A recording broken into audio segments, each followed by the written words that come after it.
Olá, pessoal. O professor Tiago já está por aqui para lecionarmos a disciplina de Direito Civil 2, naquela parte que vai falar da classificação dos fatos jurídicos.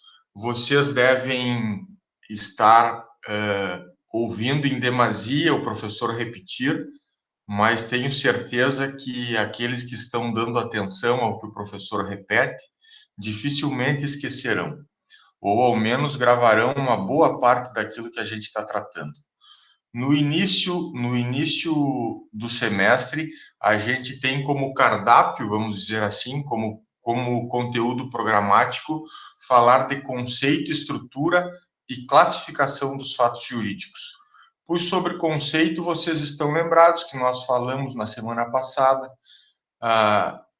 enfatizando a importância do conceito criado por Pontes de Miranda, que ele falou algo relacionado ao fato jurídico poder produzir efeitos imediatamente, ou talvez dali um pouco, ou talvez nunca produzir efeitos jurídicos. O exemplo principal foi o testamento, que pode ser revogado pelo testador, e sendo revogado pelo testador, ele jamais vai produzir efeitos jurídicos.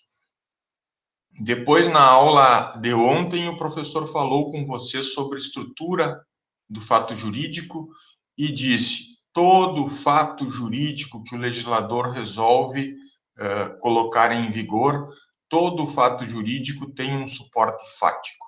É o fato social que dá respaldo à norma. Então, quando o fato social ocorre e encontra-se descrito na norma, nós vamos fazer aquela parte técnica de aplicação do direito, por subsunção, aplicar a norma ao fato que ocorreu. Vamos fazer por subsunção esse trabalho. Algumas normas terão apenas suporte fático.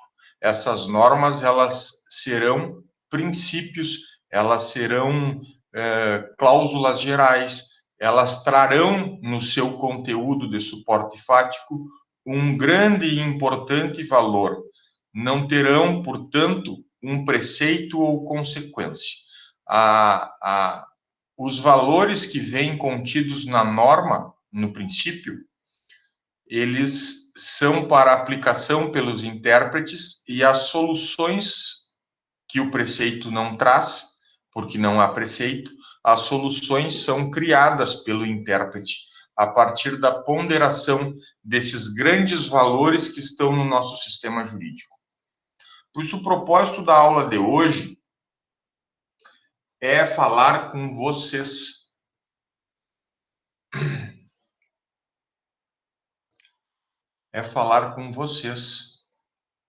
Sobre a classificação dos fatos jurídicos.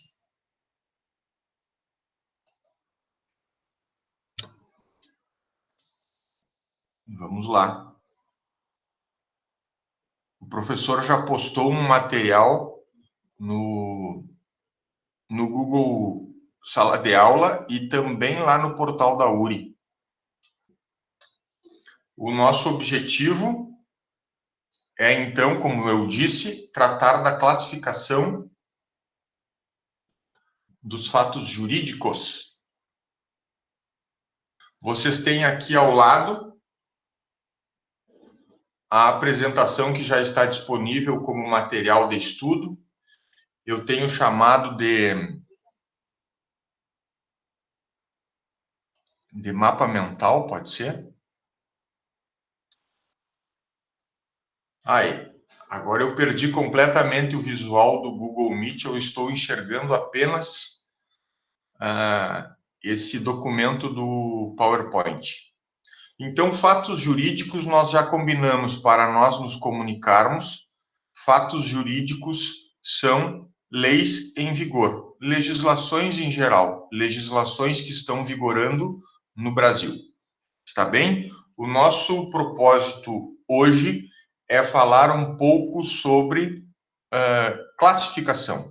Vocês vão ver, e rapidamente agora eu falo, vocês vão ver que o legislador pode regulamentar através de lei, nos suportes fáticos, fatos da natureza. Vocês também vão ver que o legislador pode regulamentar nos suportes fáticos das normas atos ilícitos na esfera penal, administrativa, civil. E, por fim, vocês também vão perceber pelas explicações do professor que o legislador poderá colocar no suporte fático da norma atos humanos lícitos, atos conforme o direito. E estaremos falando ali de negócios jurídicos, como é um contrato, estaremos falando de atos jurídicos estrito sensu, como é uma emancipação, e estaremos falando de ato-fato jurídico, que é o exemplo da criança que pinta uma tela, tem a habilidade para pintura, para ser artista, para fazer obras de arte, e ela pinta uma tela e para logo se transforma em autora. Nós vamos ver cada uma das situações e elas vão girar em torno destas situações que eu acabo de narrar para vocês. Então, vamos começar. Percebam aqui ao lado, ó. O professor fez uma moldura em azul em homenagem aos gremistas e escreveu em vermelho em homenagem aos colorados. Tá bem? Aqui, o nosso objetivo é demonstrar que dentro da moldura em azul há um espaço retangular em branco representando a ideia de que nós temos fatos ajurídicos.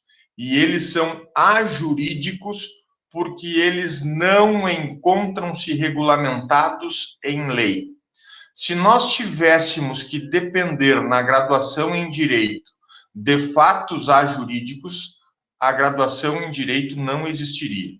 O nosso propósito de estarmos todos aqui na sala de aula online estudando é justamente a ideia de que nós temos, sim, legislação em vigor e que nós temos, sim, fatos jurídicos lato sensu, em sentido amplo, vigorando e organizando as nossas vidas em sociedade. O retângulo branco, então, ele representa um mundo, ele representa um Brasil, um território brasileiro, onde não há legislação a respeito daqueles assuntos ali. Nós tratamos, portanto, como fatos ajurídicos, porque nós temos fatos ocorrendo no cotidiano, mas nós não temos direito regulamentando estes fatos. Então, pessoal, vale nesse aspecto do direito não regulamentar esses fatos, vale nesse aspecto aquele grande valor constitucional de que ninguém é obrigado a fazer ou deixar de fazer alguma coisa, senão em virtude de lei. Pois bem, se a lei não existe, se a lei não regulamenta, se a lei não fala nada sobre sair caminhando pela rua, eu pressuponho que aquele grande valor constitucional está em meu benefício, dizendo, olha, podes fazer nessa linha de não regulamentação, de não existência de lei, podes fazer o que tu bens entender. É isso que a gente parte, então, do pressuposto de que vocês estão cientes de que nós temos uma série de fatos ajurídicos. Eles são ajurídicos, ó, aqui embaixo o professor colocou, em verde, eles são fatos ajurídicos, porque são fatos do cotidiano, que estão ocorrendo diariamente, mas que não encontram-se regulamentados na lei, não encontram correspondência legal. E por isso eles são livres, eles estão na margem de liberdade das pessoas, dos cidadãos e das cidadãs brasileiras. Dito isso, dentro de um círculo azul clarinho, o professor quis representar a situação de que nós temos um sistema. um sistema jurídico repleto de normas, através de normas constitucionais, leis complementares, leis ordinárias, decretos do legislativo, do executivo. Nós temos um emaranhado de normas vigorando atualmente. Nos nossos códigos, a gente estuda essas normas hipoteticamente. Nós temos um emaranhado de normas vigorando por escolha do Poder Legislativo, que é a quem cabe, em regra geral, criar normas, legislar. E, por exceção, nós também conhecemos que o Poder Executivo edita algumas normas. Coloquei ali em cima, ó, se vocês perceberem, em regra, tarefa do legislador municiar, atualizar o mundo jurídico, atualizar as normas em vigor, retirar do mundo jurídico por revogação aquilo que não interessa mais e colocar no mundo jurídico novas hipóteses fáticas para regulamentação por necessidade da nossa organização social. A regra geral é de que esta competência legislativa cabe ao Poder Legislativo. Estou falando do Poder Legislativo da União, lá no Congresso Nacional, Poder Legislativo dos Estados Federados, as Assembleias Legislativas e as câmaras de vereadores, nos municípios. Os órgãos competentes para legislar, cada um, obviamente, respeitando a sua competência constitucional para fazer leis e respeitando a abrangência do seu território. Por isso que o professor fala costumeiramente do Congresso Nacional, porque sendo o poder legislativo da União, é a quem compete fazer as leis em âmbito nacional, com vigor geral para toda a população brasileira e com vigor geral em todo o território brasileiro, seja ele o território real, o continente, seja ele um território ficto, uma embaixada, por exemplo. O círculo azul representa todas as normas que nós temos em vigor no Brasil e que nós, estudantes de direito, não conseguimos aprender 1/10 delas. Se vocês imaginarem que em todos os municípios há legislações, se vocês imaginarem que em todos os estados há legislações, e se vocês imaginarem que a União, através do seu poder legislativo e também, às vezes, o poder executivo, imaginarem que a União produz um sem fim número de normas também. Então, desse círculo azul, se a gente conseguir aprender um núcleo de 10%, a gente já tem que se dar por muito satisfeito, porque é muito estudo mesmo. O círculo azul representa toda a normativa brasileira, todas as normas em vigor no Brasil.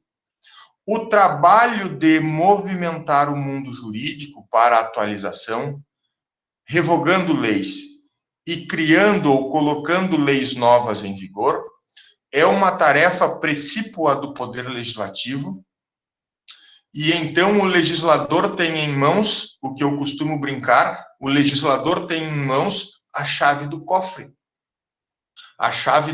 do mundo jurídico, porque é ele que garimpa, é ele que escolhe fatos sociais que ele quer reproduzir nas normas e, reproduzindo nas normas, trazer algumas consequências a respeito daquilo. Regra geral, o legislador cria fatos jurídicos. Mas se eu falei em regra, é porque logo vocês lembram que nós temos exceções. E o poder executivo também consegue municiar o mundo jurídico. Eu coloquei ali num balãozinho azul a ideia da medida provisória. Texto criado pelo presidente da República, com força de lei ordinária, e que vigora por 60 dias mais 60 dias. E perde a sua eficácia jurídica. Mas o presidente da República também faz leis delegadas por autorização prévia do Congresso. O presidente da República também edita decretos. Os governadores editam decretos, os prefeitos editam decretos do Poder Executivo. Agora, na pandemia, está sendo um monte de legislação.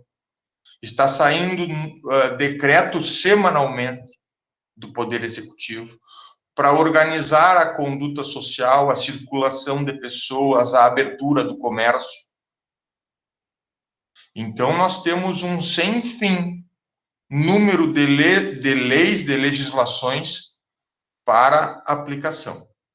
Se nós conseguirmos compreender um núcleo de legislações emanadas do Congresso Nacional, especialmente, Código Civil, Código de Processo Civil, consolidação das leis do trabalho com normas processuais que vigoram no direito do trabalho, Código Penal, Código de Processo Penal, Código Tributário, Constituição, legislações administrativas.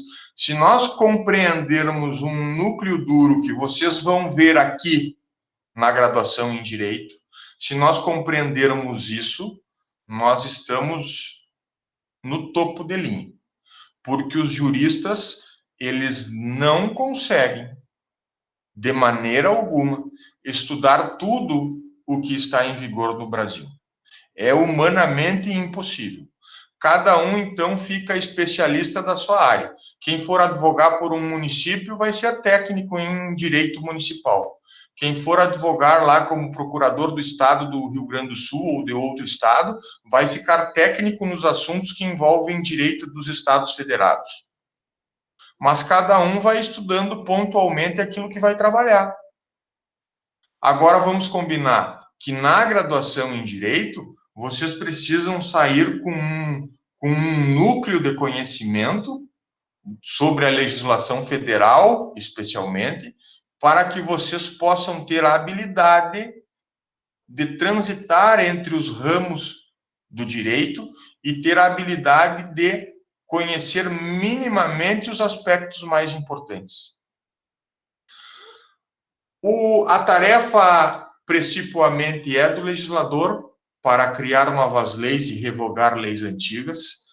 Por exceção, autoridades que não são do poder executivo, do poder legislativo, e sim são do poder executivo, podem editar legislações, mas vamos combinar que essas legislações que não provêm do poder legislativo, elas encontram uma série de restrições quanto à matéria, quanto ao tempo em que vigoram, o tempo de duração.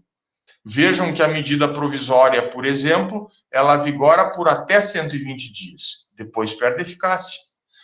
E ela pode tratar situações de relevância e urgência previstas na Constituição. Ela não pode tratar qualquer matéria. A lei delegada também. Os decretos, que não chegam nem aos pés das leis ordinárias, os decretos regulamentam várias situações, mas eles jamais contrariam lei ordinária em vigor. Então, vejam que as limitações para produzir legislação em relação às autoridades que não compõem o poder legislativo, as restrições são enormes. Se eu sou poder legislativo, obtive direito de ingressar no cargo por disputa no voto, e eu estou imbuído, estou incorporando esse direito de legislar, esse dever de legislar, essa missão de legislar, eu estou também, principalmente, dentro do poder a quem incumbe produzir a lei. Agora, e aí, a produção no legislativo, ela é o mais amplo possível que se possa imaginar. O poder de legislar para quem está exercendo poder dentro do poder legislativo é o mais amplo. Encontra limites de cunho constitucional? É óbvio que sim. Os tribunais, em especial o STF, Supremo Tribunal Federal, vão analisar as leis produzidas pelo Legislativo, podendo considerá-las inconstitucionais? Sim, é óbvio que vão, e vão ter o poder de dizer se as leis são constitucionais ou não. Mas é no poder legislativo que está o maior poder para legislar. É lá que eu tenho que integrar o poder como um deputado ou um senador, se eu quiser criar leis. As demais autoridades que estão no poder executivo, presidente da República, governador, e que estão no poder judiciário, elas não têm a mesma liberdade de legislar que o poder legislativo. Então, o presidente da República até tem um poder de fazer um texto normativo com força de lei, a medida provisória, mas ele encontra várias restrições. Ele até tem um decreto para editar, mas várias restrições são criadas, tem matérias que ele não pode regulamentar e ele não pode descumprir a lei ordinária em vigor. Então, ele encontra, sim, uma série de limitações. A chave do cofre, portanto, brincando novamente, está com o poder legislativo. Algumas outras autoridades com alguma limitação vão poder até incrementar o mundo jurídico criando normas, mas a regra é que o poder legislativo tem a incumbência de municiar, de criar normas para o mundo jurídico. Quando eu em vermelho escrevi fatos jurídicos lato sensu, esse é o significado que dá a conotação a vocês de que são as leis em vigor. É todo o círculo. Quando eu falar a vocês ou questioná-los o que são fatos jurídicos lato sensu, são todas as leis em vigor, professor. Fato jurídico lato sensu significa sentido amplo, sentido extremo da palavra fato jurídico. Então, são todos. São os que regulam fenômenos da natureza, são os que regulam atos ilícitos e são os que regulam também os atos lícitos. Fatos jurídicos lato sensu são todas as leis em vigor no Brasil. Dito isso, nós temos que fazer aqui agora a lembrança a vocês de que vocês jamais podem dizer que detestam Direito Civil 2, porque lá se leciona a matéria de fatos jurídicos e eu detesto fatos jurídicos. Não, coraçãozinho, ó, gurizada. Coraçãozinho para vocês. Eu amo fato jurídico. Digam aí, repitam. Eu amo fato jurídico. Não há fundamento lógico de vocês estarem aqui cursando a graduação em Direito e não há fundamento lógico de escolherem esta graduação se vocês não amarem fatos jurídicos. Então, fatos jurídicos são a representação de que nós temos fatos sociais que estão somados ao direito. Fatos sociais reproduzidos em normas jurídicas. E nós, na graduação em Direito, jamais vamos dizer que detestamos fatos jurídicos. Nós vamos dizer o contrário. Nós vamos dizer que somos apaixonados por fatos jurídicos. Alguns poderão até pensar assim: eu detesto direito civil. Família e sucessões eu não consigo advogar nessa parte. Mas eu gosto de direito penal. Então, uns vão optar por direito penal. Outros vão optar por direito do trabalho e vão estudar fatos jurídicos lá no âmbito da legislação trabalhista. Outros vão gostar de direito civil, sim. Vão advogar cobrando conta, assessorando credores e devedores, no aspecto do mundo contratual, no aspecto empresarial, no aspecto também de família e de sucessões. E então a consequência é coraçãozinho para os fatos jurídicos. Coração para os fatos jurídicos, porque a graduação de vocês e a profissão de vocês dependem desse conhecimento. Vocês vêm aqui para a graduação para tomar conhecimento da legislação, para tomar conhecimento do direito em vigor. E sabendo minimamente um núcleo de legislações, as legislações mais importantes, vocês conseguirão desempenhar as mais variadas funções na operação do direito, na lida jurídica. Tá bem? Então, o coraçãozinho é para demonstrar que nós amamos fatos jurídicos. Alguns vão gostar mais de uma disciplina constitucional, administrativo, direito público, tributário, previdenciário. Outros vão gostar mais do direito no aspecto mais privado, que diz mais respeito às pessoas e não tanto ao Estado. E vão lá para o direito civil. Cada um vai fazer a sua escolha, mas todos aqui amamos, todos aqui gostamos de fatos jurídicos. Então, agora nós vamos começar a classificação dos fatos jurídicos, e o primeiro ponto que eu devo ressaltar dentro do grande círculo azul, o primeiro ponto é que, dentre todos os fatos jurídicos, dentre os fatos jurídicos lato sensu ou em sentido amplo, eu tenho fatos jurídicos em sentido restrito, em sentido estreito, em uma pequena parcela dentro do todo. Eu vou chamar de fatos jurídicos stricto sensu, é a maneira estrita de pensar, é a maneira restrita, menor, diminuída, uma pequena parcela dentro do todo, é isso que quer dizer.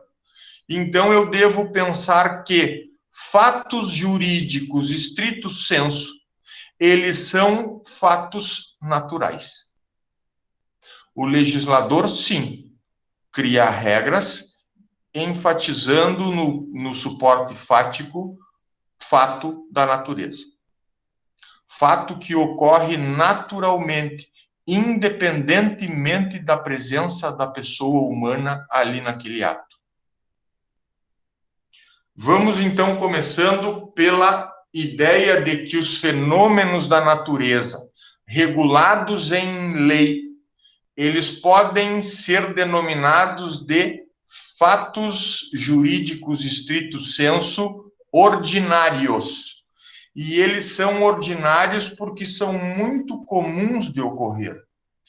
É o nascimento de uma pessoa, que todos os dias várias pessoas nascem, assim como é a morte de uma pessoa, porque várias pessoas todos os dias morrem. É muito comum que esses fatos da natureza ocorram. Então, a gente vai denominá-los de fatos jurídicos stricto sensu ordinários. Também falei na aula de ontem da prescrição, do uso capião. O passar do tempo é algo muito comum de ocorrer. E o legislador usa o passar do tempo também como forma de buscar efeitos jurídicos para as relações jurídicas. Na prescrição, o credor que dorme, o credor que se demora, vai perder a possibilidade de ajuizar o processo. Lá no uso capião, o proprietário que dorme, o proprietário que não ajuiza o processo de reintegração de posse, vai perder o terreno por uso capião. Então, uma primeira possibilidade é de que os fatos jurídicos stricto sensu sejam ordinários. E uma segunda possibilidade é que os fatos jurídicos stricto sensu ou fenômenos da natureza sejam extraordinários, porque são incomuns, são raros de ocorrer. Não há uma frequência, não há uma frequência corriqueira com a qual os fatos jurídicos stricto sensu extraordinários ocorram. Eles levam a pecha de imprevisíveis. Quando a gente pensa em legislações que regulamentam fatos da natureza, mas que nós, os seres humanos, não conseguimos prever quando eles vão ocorrer, nós temos aí que dizer, olha, esses fatos jurídicos estrito sensu são extraordinários, porque não há previsão de que eles venham a ocorrer. E então, gurizada, o professor diz assim, nós vamos garimpar, vamos procurar no ordenamento jurídico em vigor alguns artigos que falam de fatos jurídicos estrito sensu extraordinários, e um deles é o 393 do Código Civil. O devedor não responde por caso fortuito ou força maior, salvo se houver expressamente obrigado. O que isso tem a ver, professor, com o fato da natureza? As palavras usadas pelo legislador e milimetricamente calculadas, as palavras caso fortuito e força maior, lembram fenômenos da natureza, que sim, são imprevisíveis. Posso falar a vocês de terremoto, posso falar a vocês de tsunami, posso falar a vocês de uma grande enchente, não importa. O fato é que esses fenômenos da natureza são imprevisíveis e que quando eles ocorrem, nós seres humanos nos curvamos à força da natureza porque nada, absolutamente nada podemos fazer. Então, o exemplo para ficar mais marcante na aula de hoje é quando nós temos uma contratação de aluguel.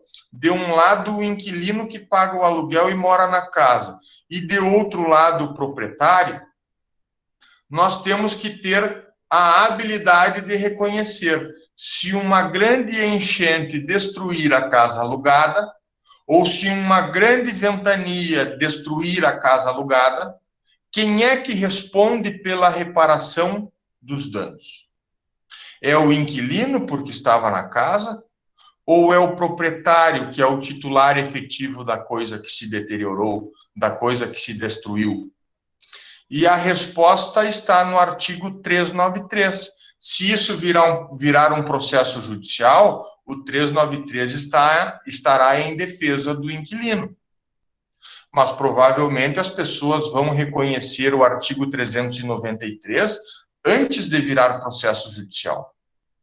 E a situação se desenrola, a situação se resolve, dizendo que o devedor, que é o inquilino, que tem como dívida não só o aluguel, mas o dever de restituir o imóvel ao final do contrato de aluguel, que o inquilino é o devedor e que o devedor não responde por caso fortuito ou força maior.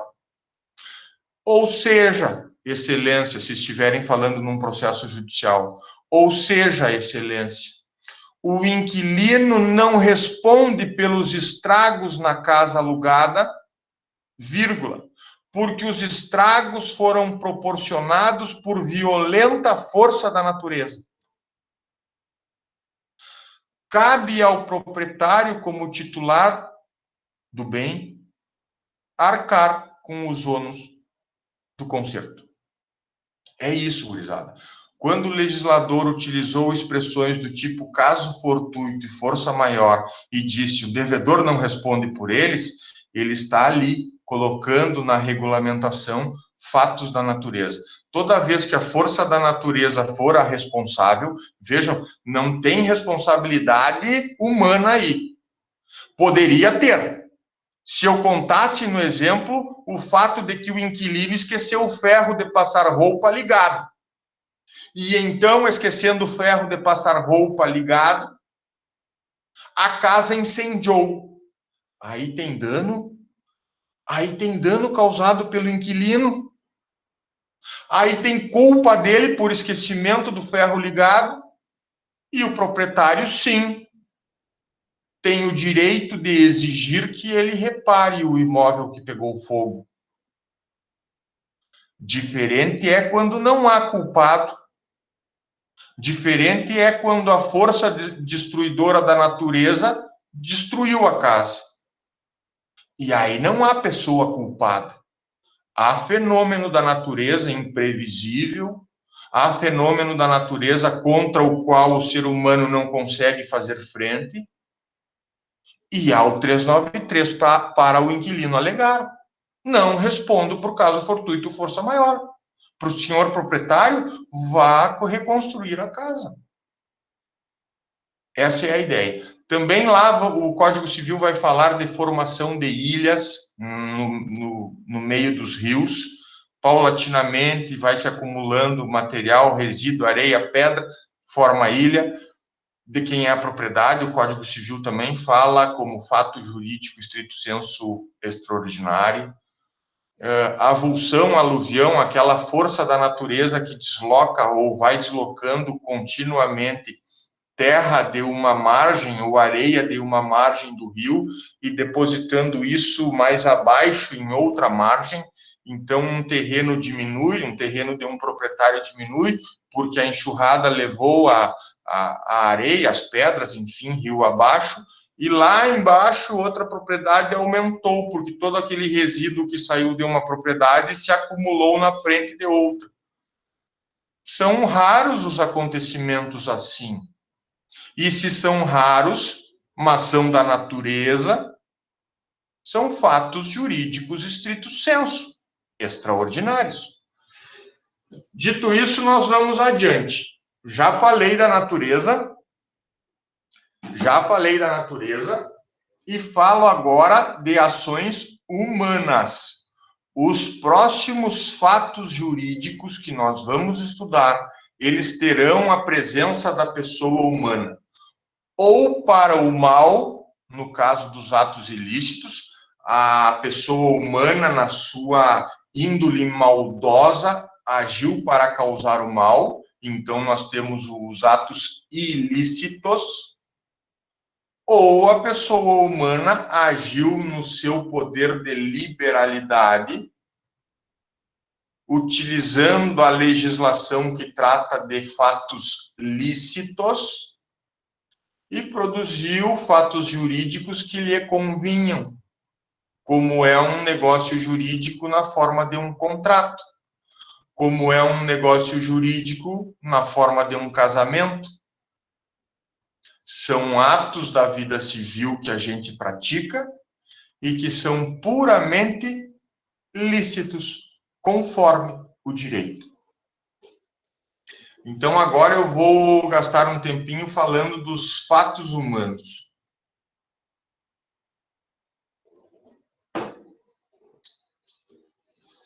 A primeira perspectiva que vocês têm é de que esses fatos humanos,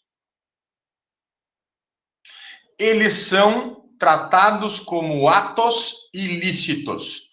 Professor, uma diferençazinha que eu percebi entre fato e ato. O fato, ele é genérico, vamos dizer assim, e o ato já lembra genérico no sentido de poder ser da natureza ou ter um humano presente no fato. É isso, ele é mais genérico. E quando a gente fala em ato, o ato já lembra a situação de que o ser humano está presente. É essa a distinção. Tanto que nós vamos falar assim, o professor falou assim, vamos estudar agora fatos humanos.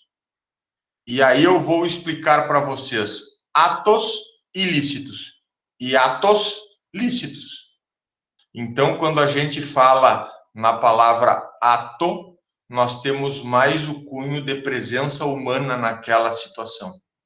E quando a gente menciona fatos, eles têm um significado, uma significação mais genérica, abrangendo também fatos que não são jurídicos, fatos que são jurídicos, mas fenômenos da natureza, e fatos que têm a participação do ser humano.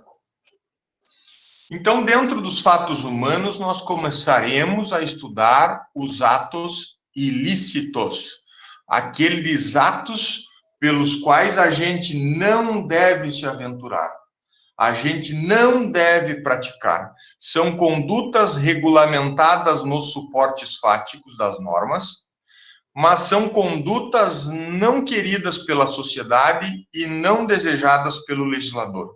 O legislador, quando edita essas normas, ele não quer que essas condutas sejam praticadas por aí.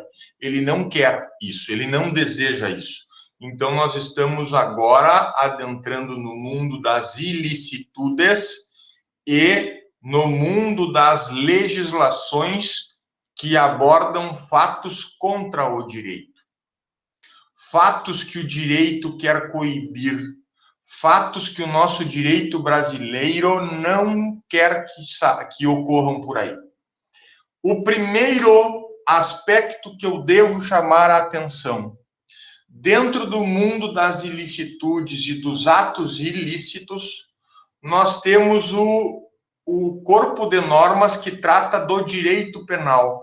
Muitos de vocês vão gostar de estudar lá o direito penal e vão virar criminalistas ou vão virar promotores de justiça que lidam muito com o direito penal, são os titulares da ação penal, vão escrever a denúncia pedindo a condenação de tantos e tantos réus.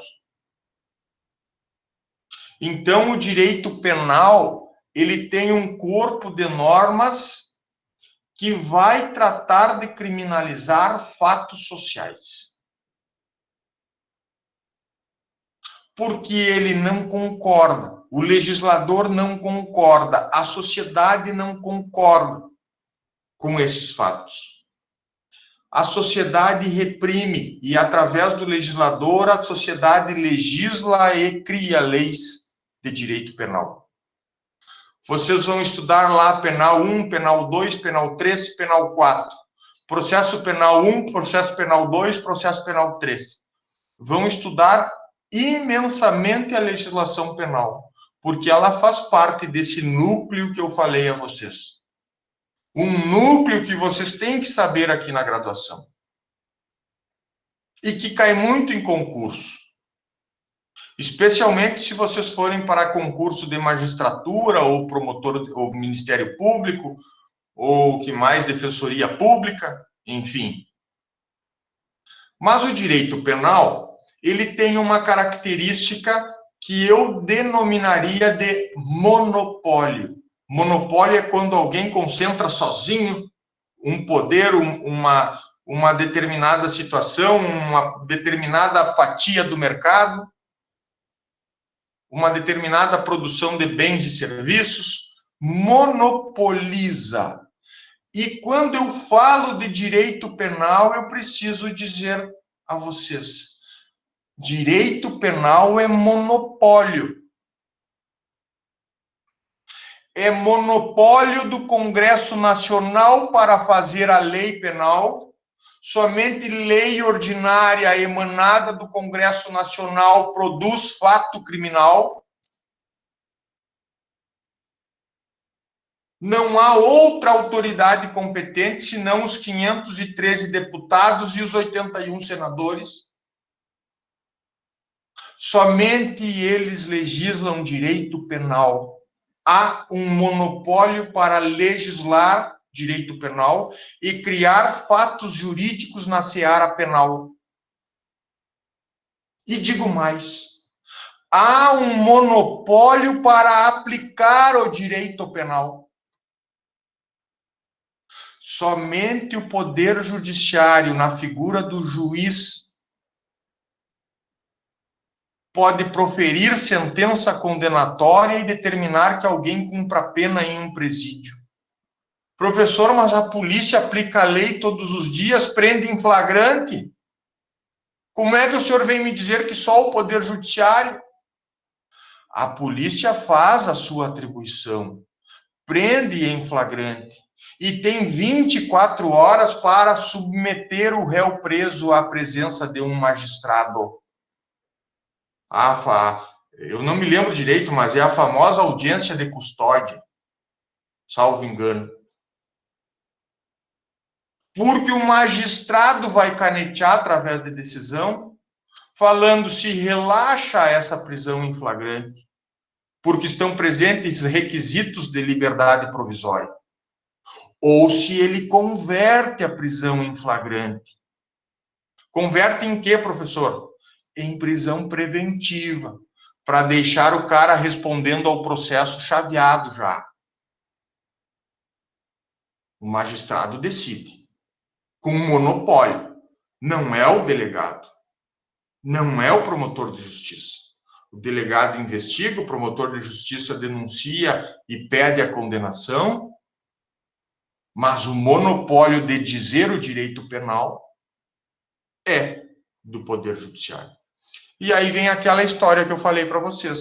O juiz ou a juíza, se vocês, se Deus quiser e Ele quer, se Deus quiser, vocês chegarão, alguns de vocês chegarão ao posto, o juiz e a juíza estarão lá nos gabinetes, analisando processos cuja instrução já acabou, já se colheu toda a prova, e vão fazer aquele raciocínio que eu já falei na aula de ontem. Tem tipicidade? O fato que ocorreu na sociedade encontra uma norma que o descreva? Sim, encontra. Foi um homicídio, um tiro na testa. E mais, há ilicitude no fato praticado? Ou seja, o fato é antijurídico. E por que ele é antijurídico? Porque não incidem excludentes de ilicitude, como legítima defesa, estado de necessidade. E aí o juiz vai dizer, não tem nenhuma excludente, vou refutar todas, vou afastar todas as alegações da defesa. Não tem prova de que foi legítima defesa, não tem prova de que foi estado de necessidade, vou refutar todas. Então, o fato é típico, porque encontra-se descrito na lei, o fato é também antijurídico, porque não tem excludente de ilicitude. E vai finalizar lá a argumentação dela. Claro que nesse meio tempo o juiz fala da materialidade, tem que ter o corpo, se houve homicídio, tem que ter o corpo daquele que morreu. A consumação de homicídio é com a morte da vítima. Então, vai ter argumentos de materialidade e vai ter argumentos também de autoria, de efetivamente ter prova de que aquele que está sendo acusado na denúncia, de que ele foi o autor do fato delituoso. Pois bem, no final, o juiz ainda vai ver se tem maioridade penal. Enfim, isso já é um pressuposto que desde a denúncia o Ministério Público já cuidou, mas o juiz vai cuidar se há caso caso de maioridade penal e, portanto, o processo foi regular e pode-se aplicar uma pena. E mais que isso, vai ver situações como a de potencial consciência da ilicitude. Será que eu tenho consciência daquele delito que eu cometi? Ou será que eu era um débil mental, um deficiente mental, de tal forma que eu não pude ou eu não tinha condições pela minha deficiência de me determinar com o propósito que a lei queria? Então vejam que o Poder Judiciário ele monopoliza a situação de dizer o direito penal. Direito penal tem um mundinho todo à parte. Vocês vão gostar de estudá-lo. Mas aqui eu estou dando assim uma linha geral a respeito de onde ele está inserido no nosso ordenamento jurídico. E digo a vocês que quando o legislador trata de fatos humanos, ele tratou de atos ilícitos penais. Atos que ele não quer que ocorram na sociedade e que, se eles vierem a ocorrer, a pena vai ser uma pena privativa de liberdade. O judiciário aplica a pena. A lei é somente a emanada do Congresso Nacional, ninguém mais tem competência para legislar sobre direito penal, e a pena, a condução do processo e, enfim, a aplicação da pena, ela decorre somente de trabalho do Poder Judiciário. O Poder Judiciário que tem nos seus membros os magistrados, as magistradas, a ocupação do cargo por concurso público. No primeiro grau, sempre assim, concurso público. Nós teremos Poder Judiciário Estadual, os juízes e juízas de direito, teremos Justiça Federal, que é uma justiça que também fala sobre direito penal, além da Justiça Militar e da Justiça Eleitoral, que falam um pouquinho sobre questões penais também. Mas aqui, pessoal, eu quero dizer o seguinte: as justiças, elas dividem competência criminal. O Poder Judiciário Estadual, na figura do juiz, da juíza de direito, vai julgar situações envolvendo o cidadão comum.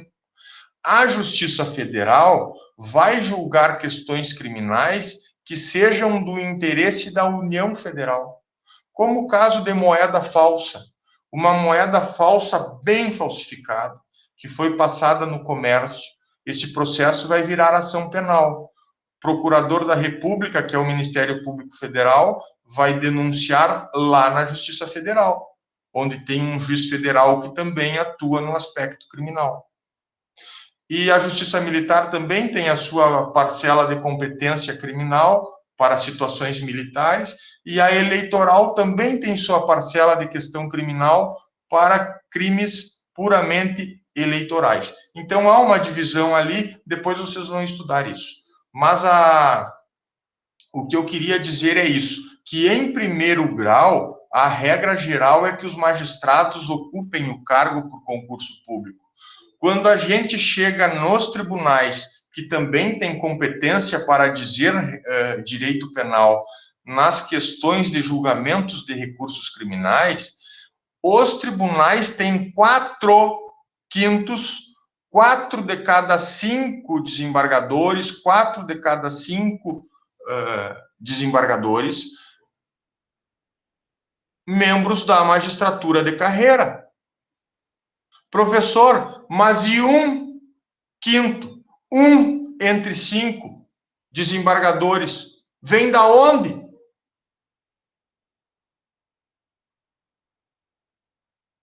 Vem do 5º Constitucional. Alcançam vaga nos tribunais em 1/5 das vagas dos tribunais.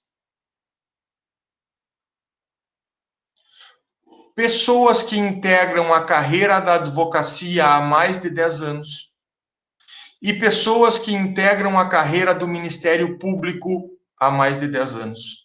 É chamado de 5º Constitucional.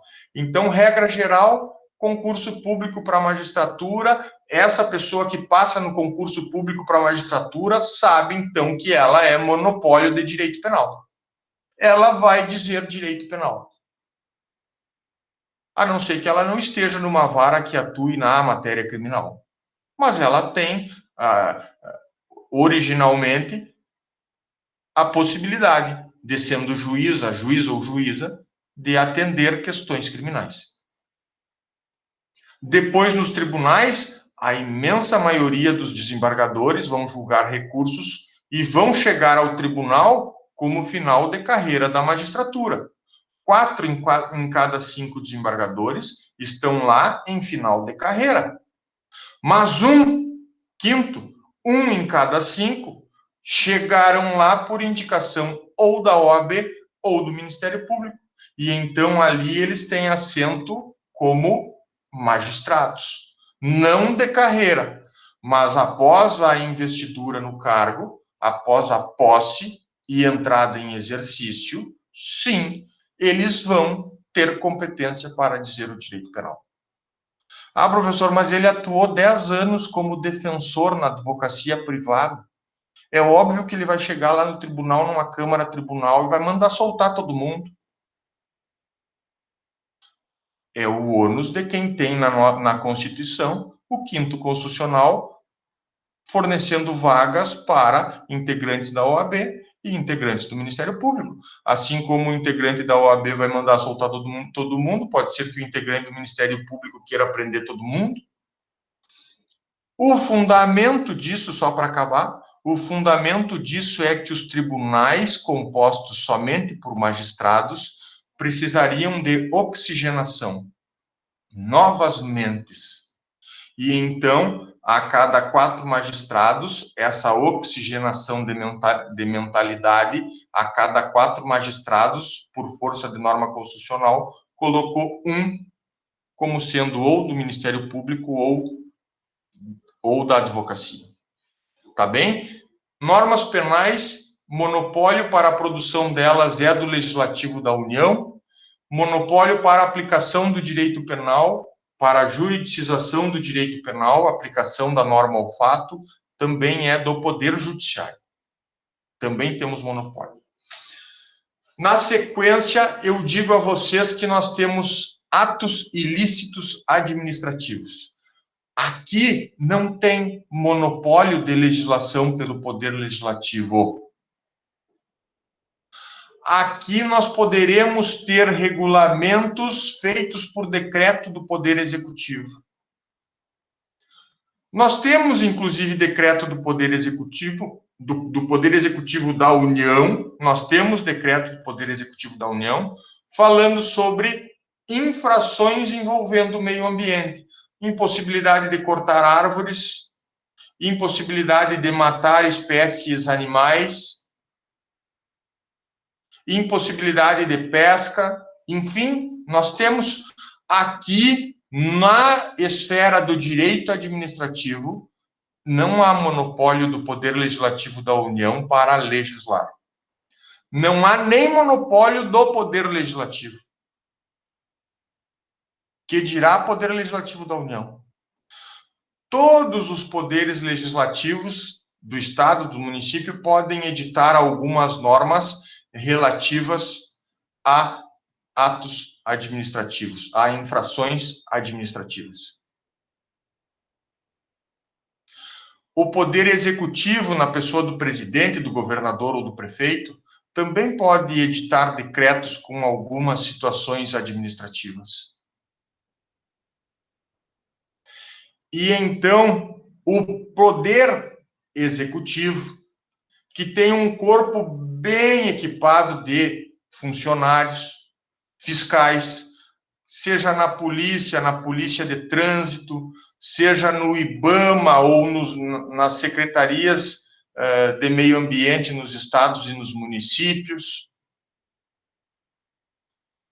seja no Ministério do Trabalho, os fiscais, os auditores do trabalho que vão fiscalizar as empresas quanto às condições de trabalho e equipamentos de segurança fornecidos aos empregados.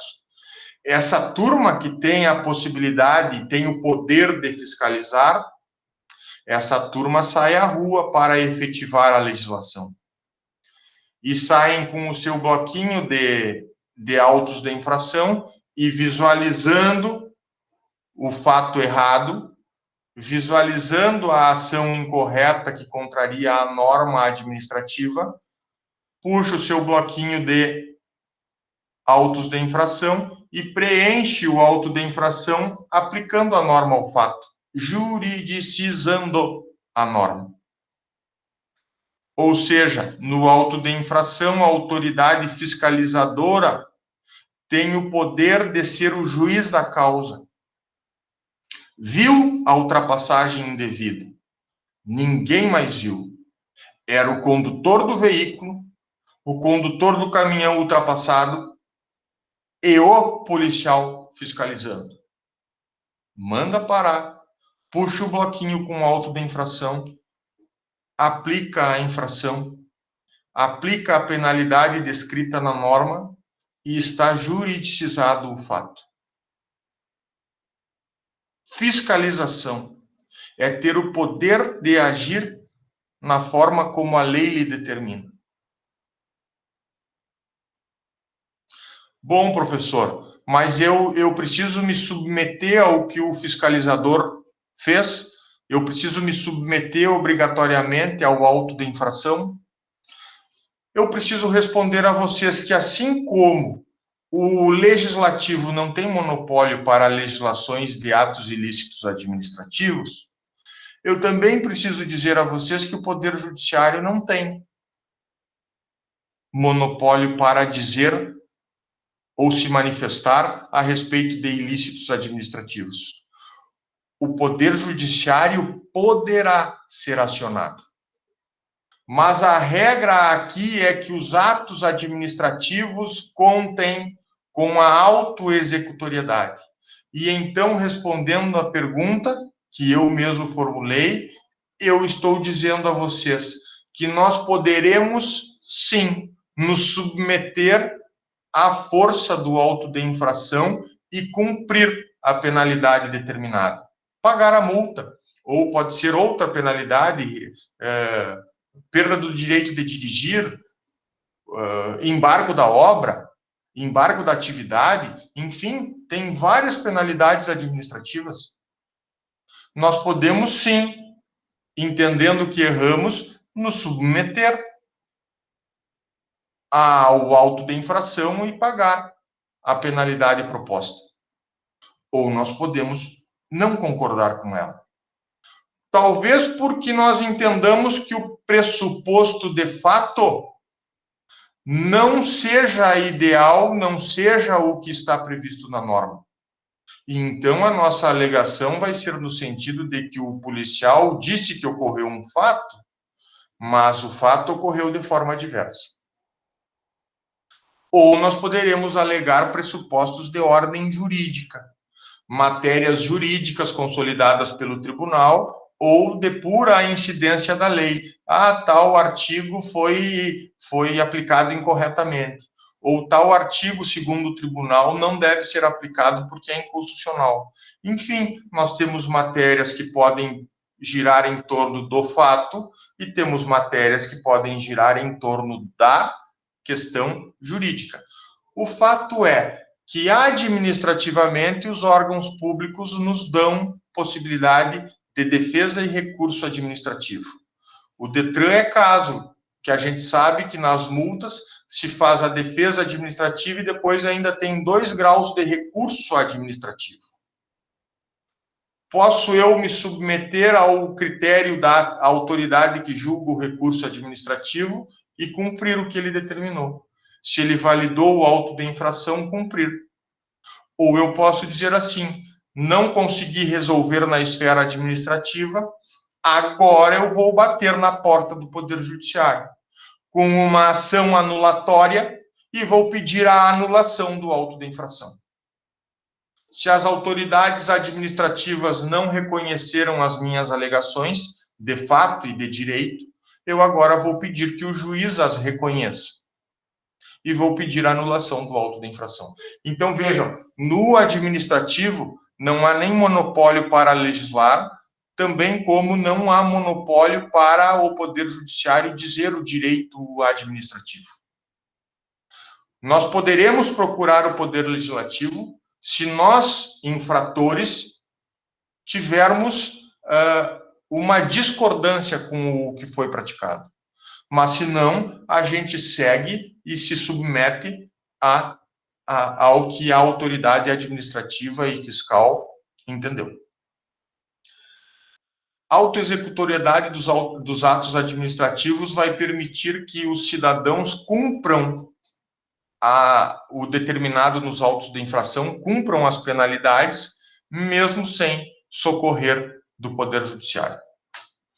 Para finalizar, na esfera civil, nós temos a questão dos ilícitos civis. Se eu vi com vocês ilícitos penais e disse tem monopólio para legislar, tem monopólio para dizer o direito penal, e vi também o ilícito administrativo dizendo, olha, não há monopólio para legislar, não há monopólio para dizer o direito. Às vezes a gente nem recorre ao Poder Judiciário. Agora eu preciso dizer a vocês algo sobre os ilícitos civis. Ao contrário do penal e do administrativo, que tem lá artigos, vários artigos tipificando condutas, vários artigos tendo como suporte fático fatos que não devem ser praticados, como corte de árvores, pesca em época indevida ou de espécie em extinção, eu tenho que dizer que no direito civil, nós temos dentro do Código Civil 2 ou 3 artigos importantes e que eles vão ser básicos. Eles não vão sair tipificando cada uma das questões. Cada um dos fatos que vão representar ilícito civil. Eles vão simplesmente partir da ideia genérica de dano. Dano, causar dano. Não causar dano ao meu próprio patrimônio. Ah, eu quebrei o meu celular, de quem que eu vou cobrar a reparação? De ninguém, eu mesmo quebrei, eu mesmo vou pagar. A ideia de dano é no sentido de que todo aquele que causar dano a outrem, todo aquele que causar dano a outra pessoa, ainda que esse dano seja exclusivamente dano moral, porque viola direito da personalidade, vida, integridade física, psíquica, imagem, nome, honra, intimidade, direito ao esquecimento, tudo isso gera dano moral. Pode ser um pedido exclusivamente de dano moral. Mas todo aquele que causar dano a outro comete ato ilícito civil e fica obrigado a reparar o dano.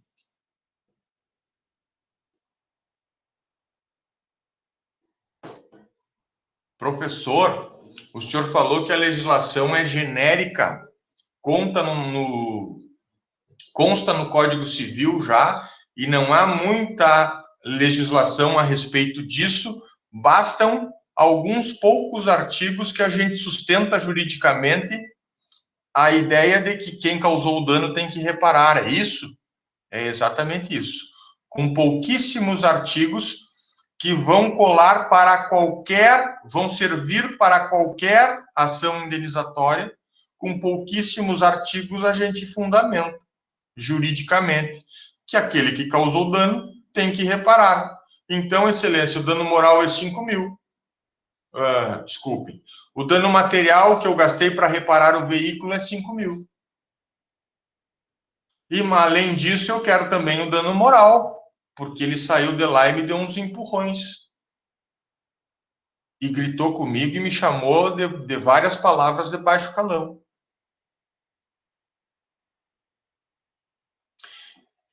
Aqui, o direito civil também não vai ser monopólio no Poder Judiciário. Mas nós teremos, na imensa maioria das vezes, que recorrer ao Poder Judiciário. Eu já conto o fato e digo por quê. Posso eu estar dirigindo desatento, passar o sinal vermelho e bater no carro de um de vocês? Posso. Vou estar errado, vou estar cometendo dano ao patrimônio alheio e vou estar, sim, cometendo ato ilícito civil.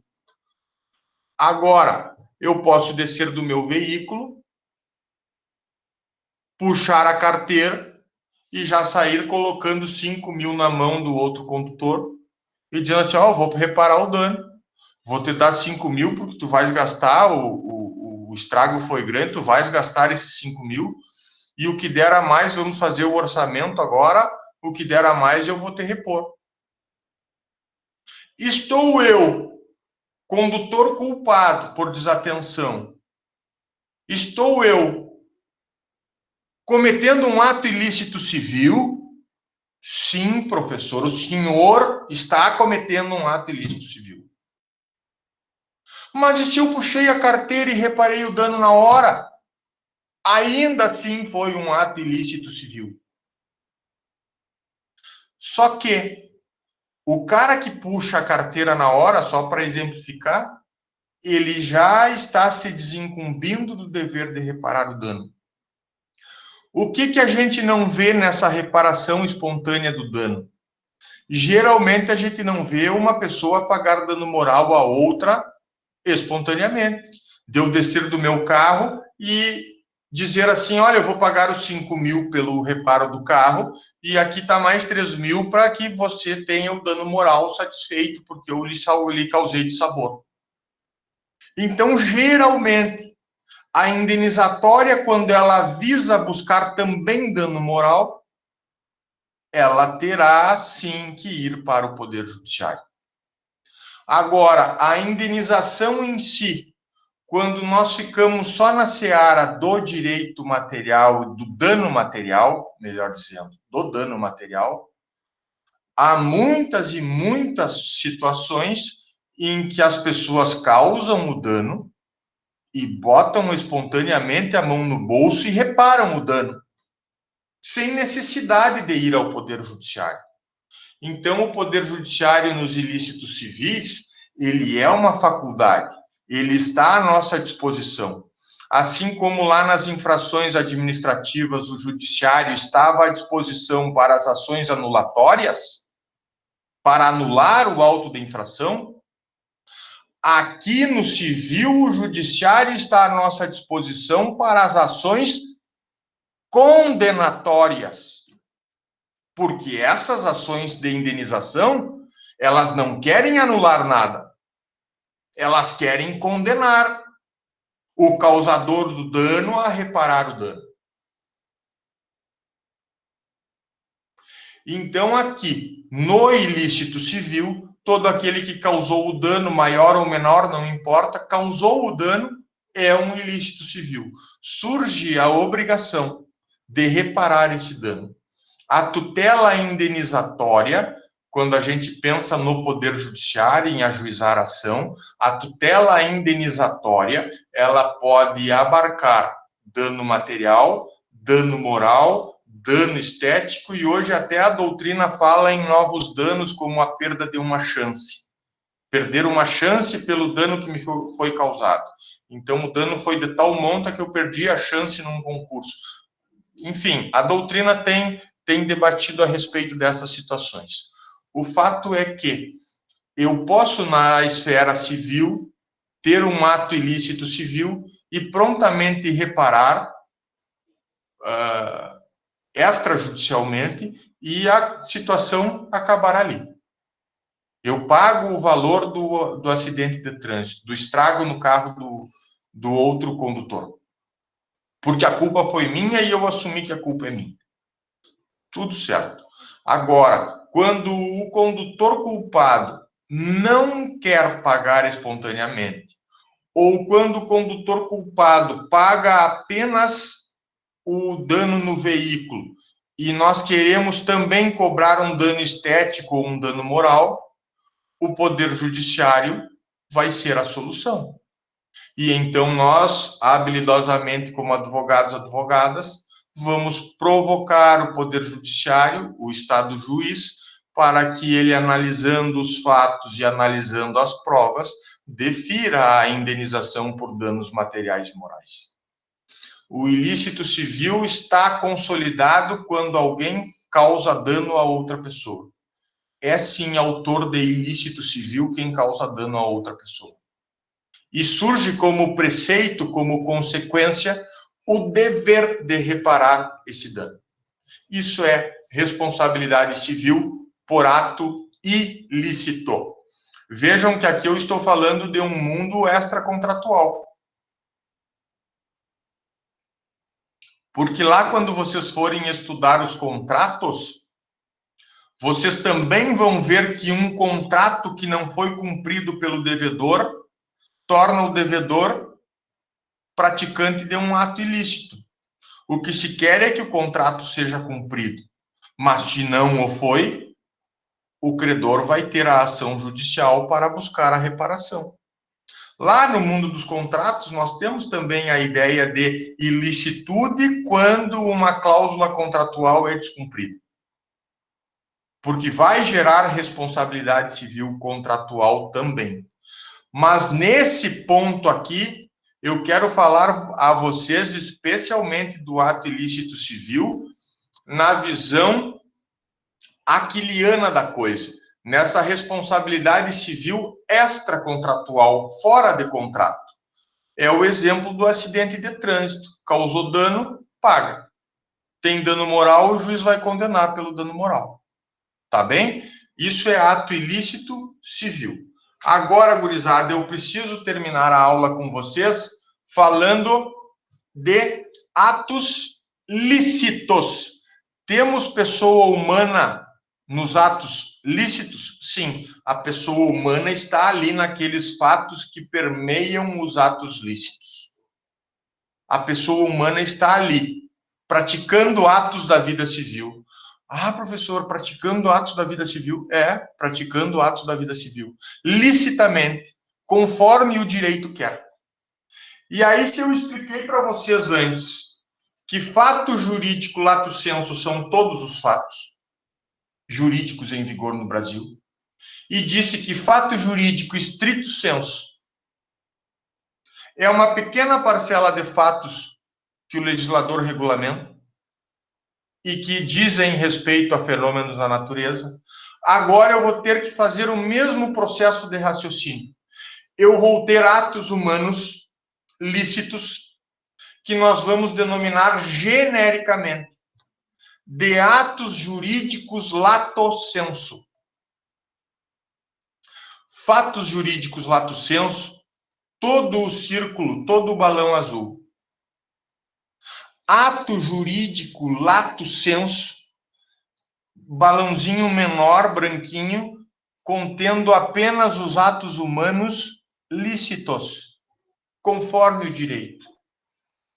E então, pessoal, nós temos que começar trabalhando uma classificação do Pontes de Miranda.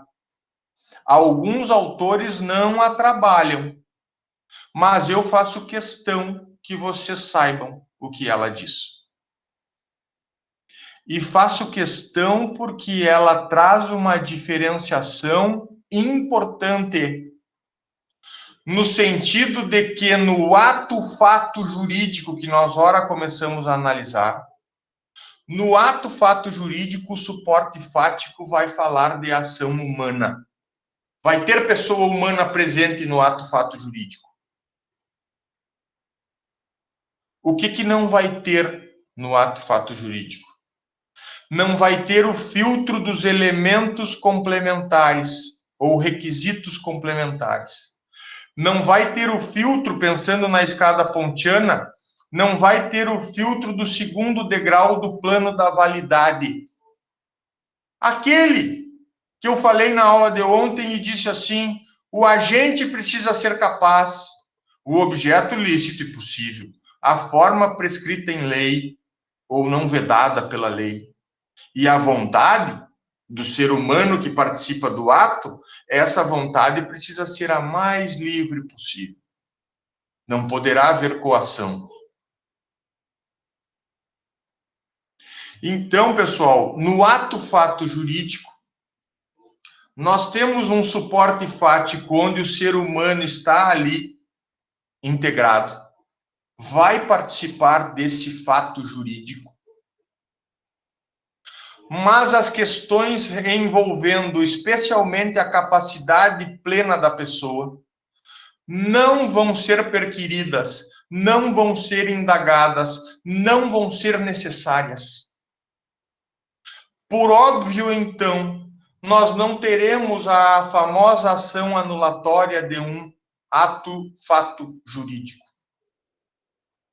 Porque se nós não passamos pelo plano da validade, ou pelo filtro, aquela peneira intermediária que faz conter elementos complementares no nosso filtro, se ela não passa, se o ato fato jurídico não passa por aquela filtragem, nós não precisaremos falar em necessidade de anular o ato fato jurídico. Vamos ao exemplo para a compreensão. No ato fato jurídico, eu quero que vocês gravem o exemplo da criança pintora.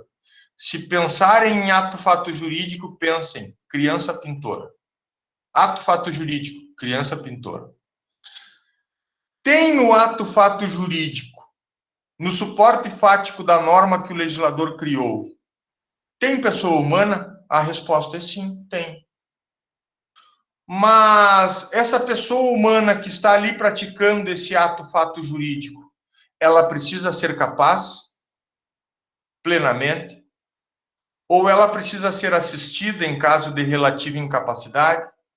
Ou ela precisa ser representada em caso de absoluta incapacidade?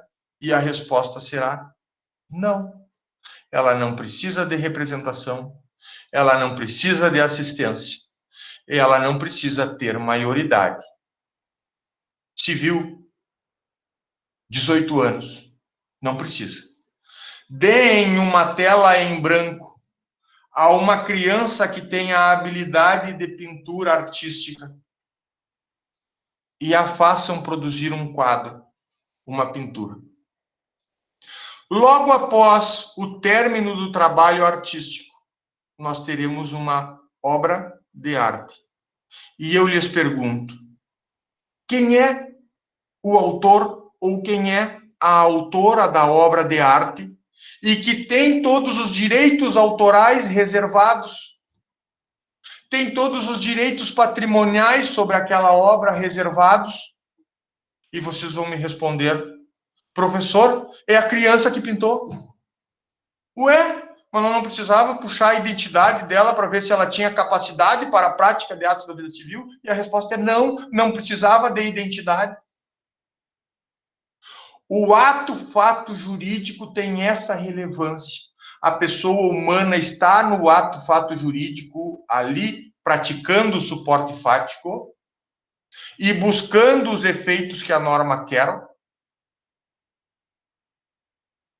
mas nós não precisaremos indagar se ela tem capacidade para praticar esses atos fatos. Aí vocês vão pensar assim, professor, e eu posso anular o ato fato jurídico através de ação anulatória? E a resposta é não. Não cometam tamanha aberração jurídica de pedir ao juiz para anular um direito autoral, que daí a gente passa vergonha. O ato fato jurídico tem presença humana, portanto, mas as questões de capacidade e de validade não são importantes. Uma vez constatado o fato da vida, pintar a obra de arte, escrever o livro, a pessoa que pintou, independente da idade, a pessoa que escreveu, independente da sua idade, vai ter uma norma incidindo a esse fato. Vai juridicizar a norma de direito autoral, que protege os direitos de autor e tem como consequência dar ao autor todos os direitos sobre a obra, sejam eles direitos autorais, assim como os direitos patrimoniais, de vender pelo preço que entender que tenha que vender. Então, o ato fato jurídico se justifica assim, embora alguns autores não encontrem nessa classificação grande importância. O próximo item a ser analisado por vocês é negócios jurídicos. São atos lícitos, sim, como um contrato de compra e venda, um contrato de aluguel. O casamento, o testamento. São atos lícitos, sim. Tem presença humana, sim. Qual é a característica dele? Que assim como o legislador impõe uma série de regras e requisitos para a prática dos negócios jurídicos, impõe lá regras para o casamento, regras para o testamento, impõe regras para os mais variados contratos que são realizados. Assim como ele impõe essas regras, ele deixa uma margem negocial para que as próprias partes possam deliberar e escrever nos contratos aquilo que elas desejam. No casamento, os noivos podem escolher o regime de bens. No testamento, o testador pode escolher da forma que melhor lhe aprouver para quem ele vai deixar o seu patrimônio. E nos mais variados contratos, as cláusulas contratuais deixarão margem negocial. Eu fixo o preço que eu quero para o bem que eu estou vendendo, desde que o comprador esteja concordando com o preço, porque senão não fecha negócio. Eu fixo o preço do aluguel da casa que eu vou alugar. Eu estabeleço a descrição do bem que eu estou comprando. se é uma área dentro de área maior, se essa área que eu estou comprando é de 10 ou é de 50 hectares. Então, no negócio jurídico, fica a margem negocial. E ouvi agora a universidade, ó, deu o sinal. O professor já libera vocês, me deem só mais 2 minutos. Tem margem negocial no negócio jurídico e ele passa pela filtragem do plano da validade ou dos elementos complementares do nosso filtro. Nós vamos nos negócios jurídicos, sim. Se vocês forem tabeliães no futuro, fazendo escrituras públicas, se vocês forem do mundo profissional na área dos contratos, consultoria jurídica, vocês vão, sim, ter que analisar se o agente é capaz, porque se ele não for, ele precisa ou ser assistido ou representado. Vocês vão, sim, ter que ver se o objeto é lícito e é possível aquele que está negociando, porque o objeto que ele quer negociar precisa, sim, ser de propriedade dele, senão ele não negocia. Vocês vão, sim, ver se estão atendendo às formalidades que a lei exige.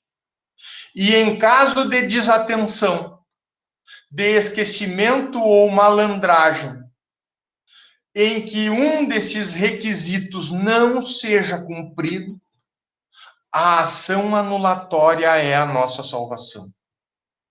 Vamos buscar no Poder Judiciário, através de ação anulatória, a anulação do contrato, a anulação do casamento, a anulação do testamento.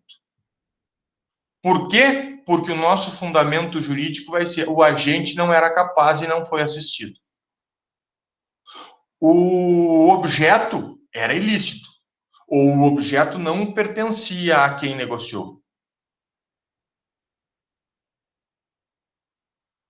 E também a forma prevista na lei, casamento na frente do juiz de paz, não foi atendido, porque casou na frente do pastor. Então vejam, nós temos aqui no negócio jurídico uma série de leis com suportes fáticos prevendo requisitos que devem ser atendidos. Mas temos também uma margem negocial para deliberar e escrever os nossos interesses nos contratos, nos testamentos, nos regimes de bens dos casamentos. Isso é negócio jurídico. E para finalizar, o terceiro balãozinho dos atos lícitos, atos jurídicos lato sensu. Dentre todos os atos jurídicos lato sensu, nós vamos encontrar um que nós vamos chamar de ato jurídico stricto sensu. Se eu tenho a forma de ato jurídico lato sensu, sendo todos os atos humanos lícitos, eu vou ter dentro destes uma pequena parcela que vou denominar de ato jurídico stricto sensu. Ele também vai passar pelo filtro dos requisitos complementares ou do degrau do plano da validade para a Ponte de Miranda. Sim, eu também terei que atender nele questões de capacidade, questões do objeto ser lícito e possível, questões das formalidades que a lei exige e questões da vontade ser prontamente e livremente manifestada. Também terei que passar, tal como eu passo no negócio jurídico. Só que no negócio jurídico, os efeitos do preceito, os efeitos que a norma prevê, eles são ex voluntate. Eles, assim como prevêem requisitos, eles dão margem negocial. Enquanto que no ato jurídico stricto sensu, eu tenho zero espaço negocial. Ou eu pratico o ato da vida civil e obtenho todos os efeitos ex lege, todos os efeitos previamente determinados pela lei, ou eu dou meia volta e não pratico o ato da vida civil. Exemplo de ato jurídico stricto sensu está na emancipação, que vocês estudaram no primeiro semestre, artigo 5º, parágrafo único, inciso 1. Emancipação parental por escritura pública. Os pais comparecem ao tabelionato para emancipar o filho que esteja na idade entre 16, mas não completou 18. E há uma única opção: ou fazer o ato de emancipação, ou virar as costas para o tabelião e ir embora, dizendo: eu não vou emancipar o Tiaguinho. Por quê? Porque não há margem negocial.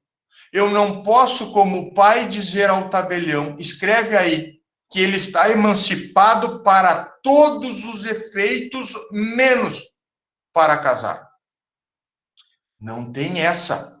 O tabelião vai olhar e vai dizer assim: eu não tenho margem negocial. O senhor pai, a senhora mãe, vocês se decidam se querem emancipar o Tiaguinho ou não.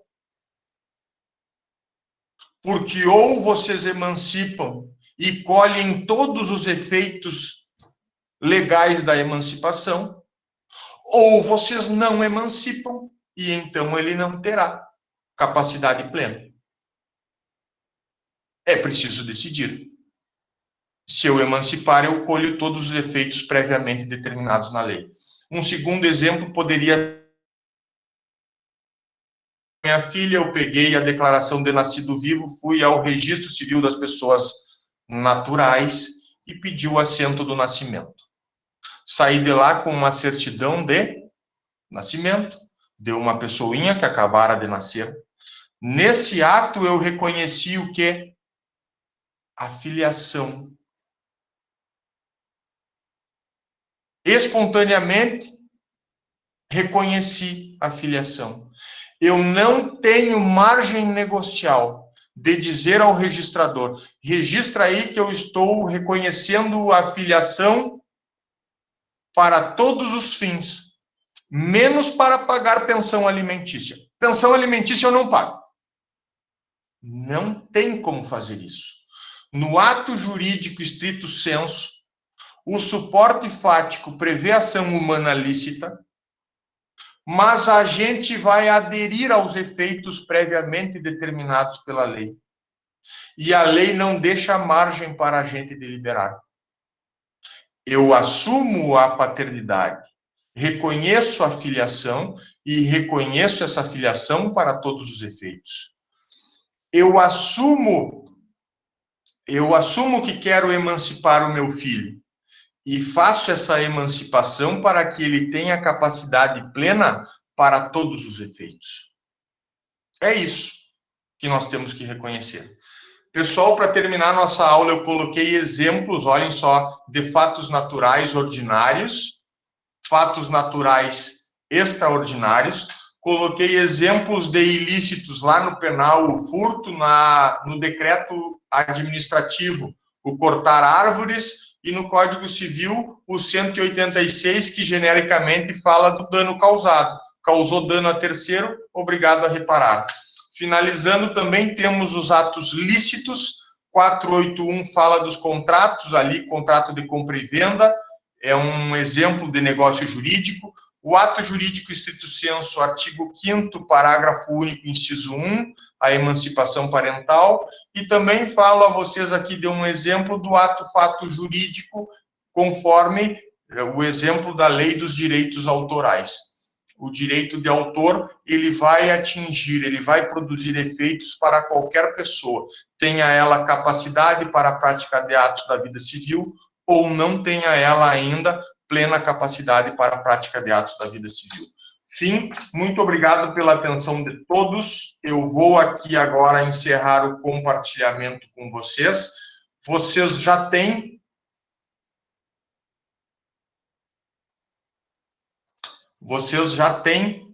o material à disposição. Eu agradeço a atenção de todos e fico à disposição.